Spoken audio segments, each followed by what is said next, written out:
Magandang umaga, tanghali, hapon, gabi. Sa zodiac sign na Gemini, Libra, Aquarius.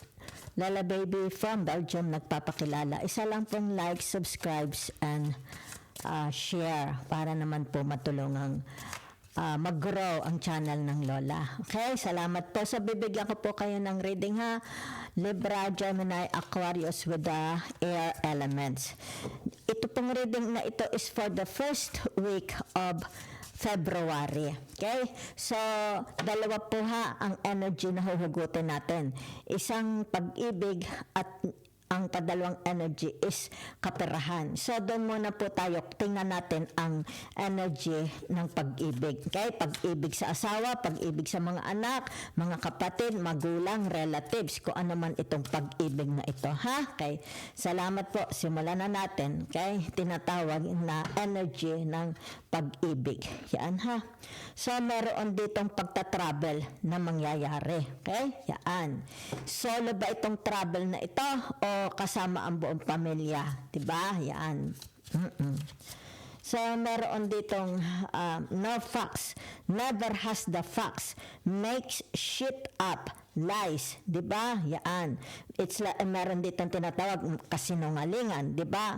Wala, it's like yung tinatawag, there is no facts. Walang, it's like walang basihan. Diba? Wala sigurong pagbasehan ng, kung ito'y katotohanan. Diba? Yan. So, narito ang love triangle. So, okay? So, yan na ang energy for the first week of February. Libra, Gemini, Aquarius. Fake smiles. Diba? Yan. Kung ito, love triangle. Third party, multiple lovers, choices. Diba? So, meron ditong fake smiles. Yan ha. So, ano pa? Romantic love affair, sex fix, yan.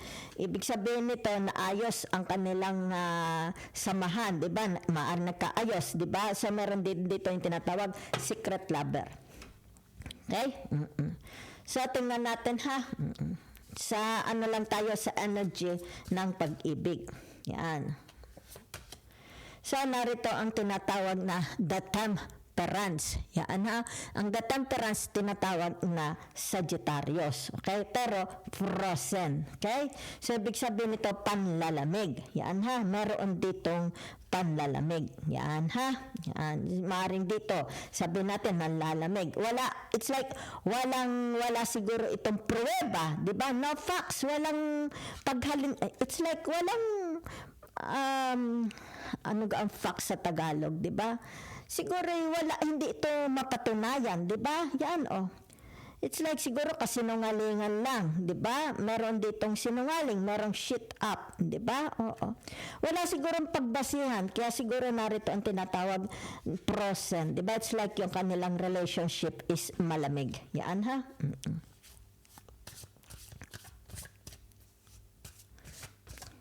Baka hindi mapatunayan. Something like that, di ba? So, narito ang the seven of swords, the producers. Diba? So, pag sinabi mong the seven of swords, ito yung tinatawag group of people. Diba? Yan, oh. Yan, ha? Okay.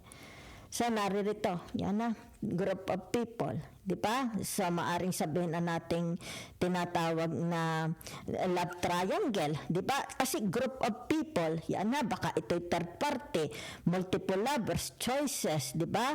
Pero maaring ito yung tinatawag na travel. Ang nakikita ko dito, very, very productive. Diba? Yan. So, there is a travel. Kung sino itong mga kasamahan ninyo, okay? Baka ito'y business travel, diba? Okay. Maaring yung tinatawag work travel, diba? Kung ano man yan. The producers. Maaari ito may kinalaman sa kaperahan, diba? Oh. Okay, so narito ang tinatawag na thoroughly modern Millie. Okay? The 10 of Pentacles. Okay? So, ibig sabihin nito, yung tinatawag na dito, oh. Yan ha? Okay? Sandali lang, hindi ito dito, okay? Ito is more about tinatawag na work team. May work team, okay? Yan. So, may work team ha? Yan. So, maaring sabihin na nating halimbawa sabihin na nating nagkaharap-harap, di ba?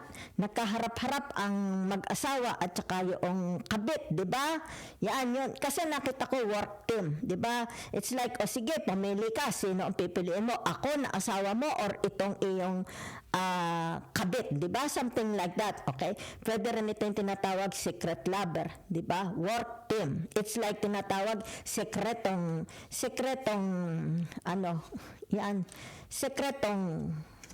ang tawag dito, makasalanang pag-ibig. Tunay ka naman, okay?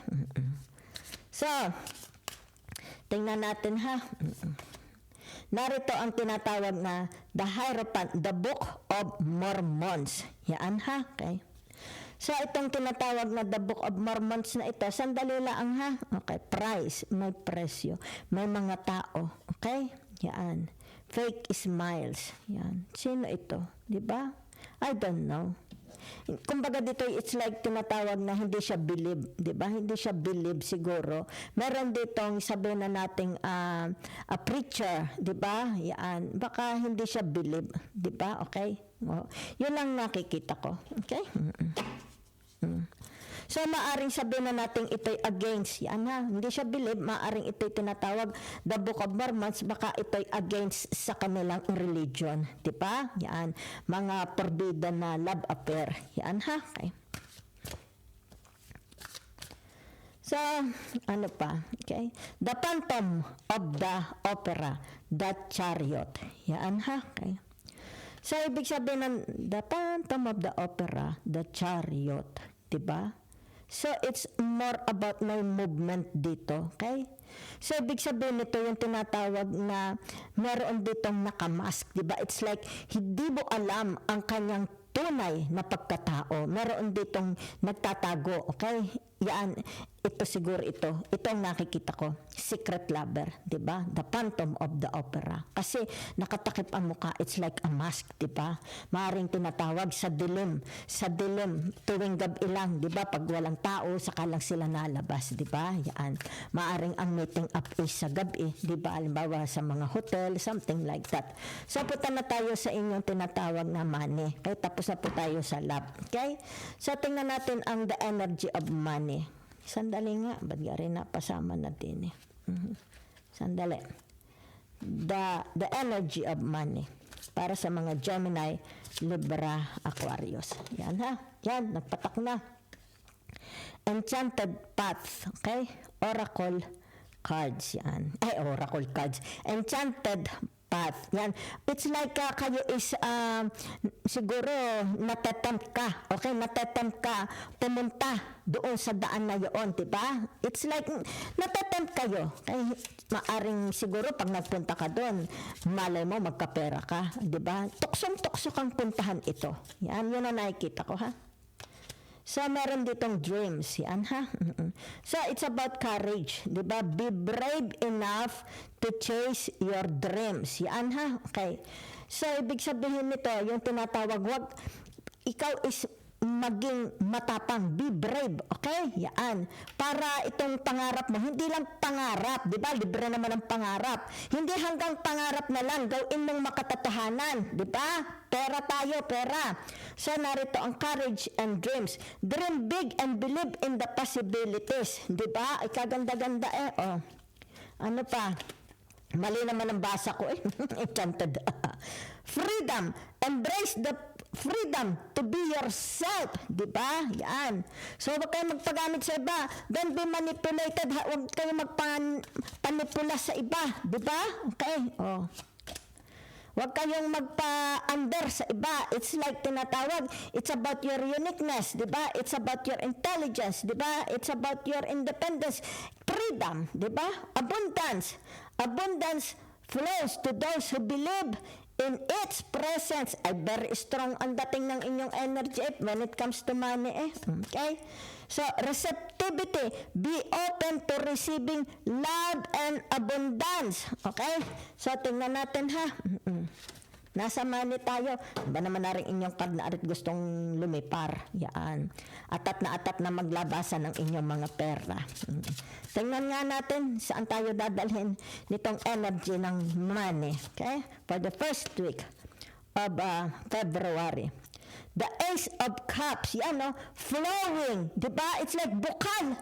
Meron ditong bukal ng kwarta, bukal ng kayamanan. Yan kaya dito, receptivity, be open to receiving love and abundance. Merong bukal, di ba? Yan ito yung tinatawag, it's like eternity. Ito'y bukal ng kayamanan. Okay? Oo. So, ibig sabihin yung tinatawag, tanggapin mo na yan. Di ba? Yan. Bukal ng kayamanan. Kuya, ino-offer sa inyo, huwag nyo na yan tanggihan. O, sino ito? Tinatawag nila pastangan, di ba? Okay. Merong naglapastangan ng inyong kabuhayan, naglapastangan ng inyong kwarta, naglapastangan. Yan nilapastangan, di ba? Ang inyong mga pinaghirapan, the Five of Cups, nakakasama ng loob, di ba? Yun. Yun lang ang nakikita ko. Yan ha. Merong naglapastangan, okay? Naglalapastangan. So, narito ang tinatawag, the Three of Wands, di ba? Okay.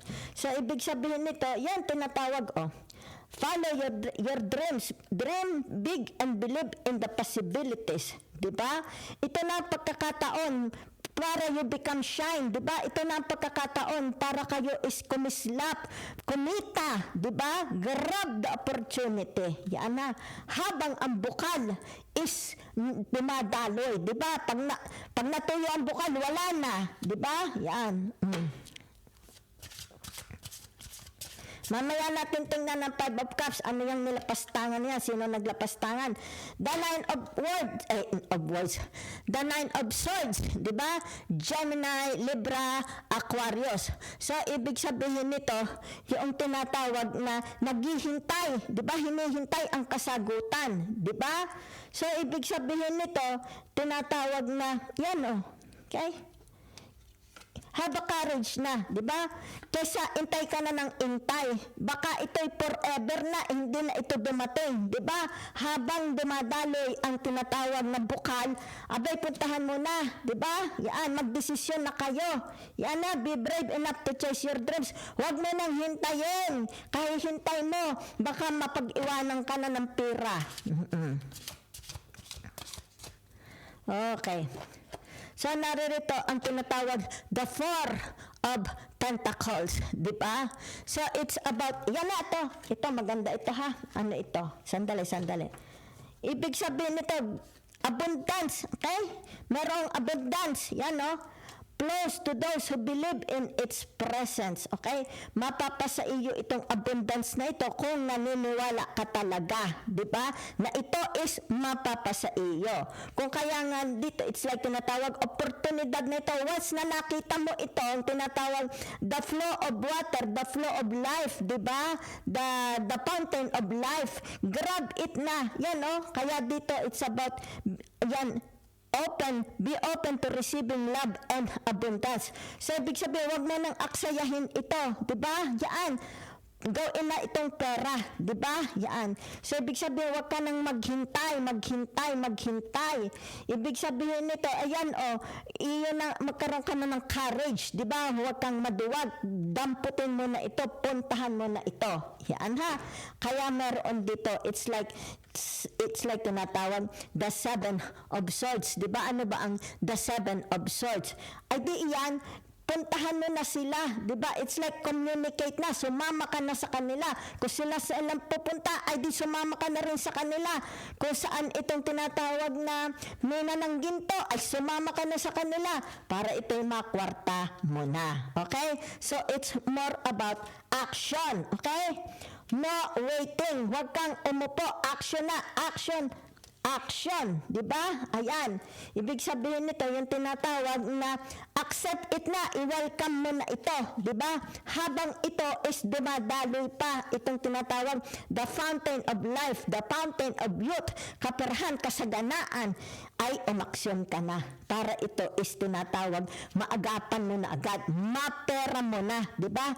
It's like tinatawag, go where the winds go, di ba? Where the birds go with the winds, di ba? Sunggaban mo na, pumunta ka na, okay?